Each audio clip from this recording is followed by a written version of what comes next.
Father Art Flores, the Vicar Provincial for Personnel, Father Jim Chambers, the Treasurer, and I were in Zambia and South Africa for about 2 weeks, a little over 2 weeks. We primarily went there in early January, middle January, because that's when the Zambian Oblates have their annual assembly.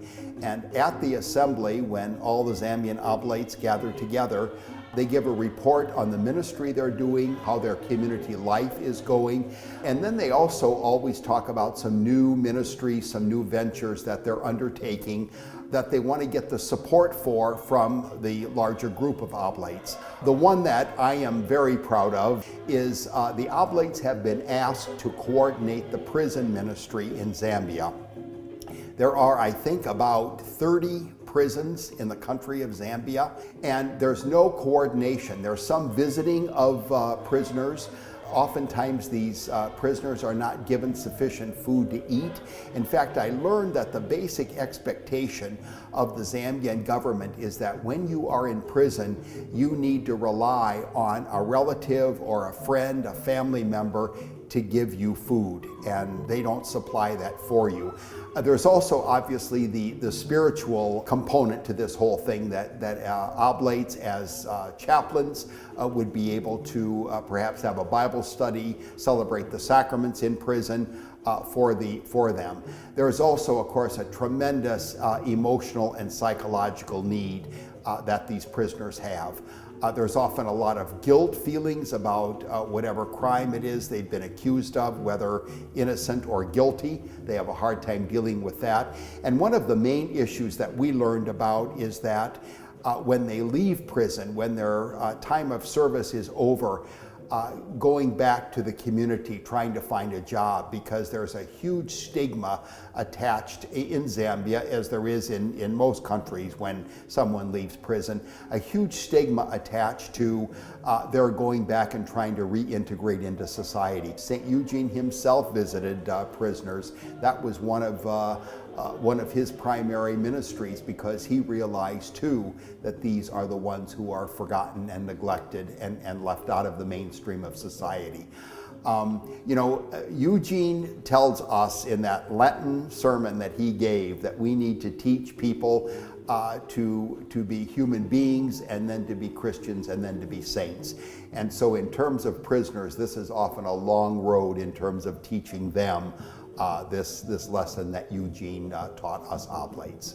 One of the interesting things that we're also looking at in the Diocese of Livingstone in Zambia, where there is an Oblate bishop, is that he wants to establish a shrine right near Victoria Falls. There's a lot of people who are visiting there. The Zambians have a devotion to the Blessed Mother, and he'd like to title this new shrine under the patronage of Our Lady of the Falls. So I think that's probably a good idea. I was also very impressed with the fact when I visited Bishop Valentine Kalumba in the Diocese of Livingstone. We are building a church there with the help of our generous donors. We see that the churches, the walls are up, the roof is beginning to be put on, and we walked by there, and then we also saw where the people are currently worshiping. It's pretty sad and a pretty small facility.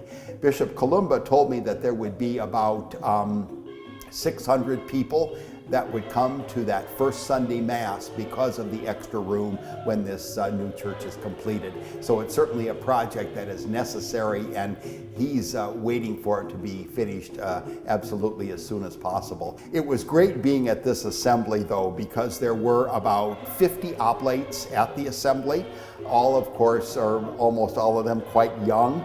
The presence of U.S. Oblates is still there, although the numbers are decreased because we're getting a lot of vocations there. There are 24 pre-novices in Zambia, all studying for the Oblates. We are the largest male religious congregation in Zambia, have been for some time.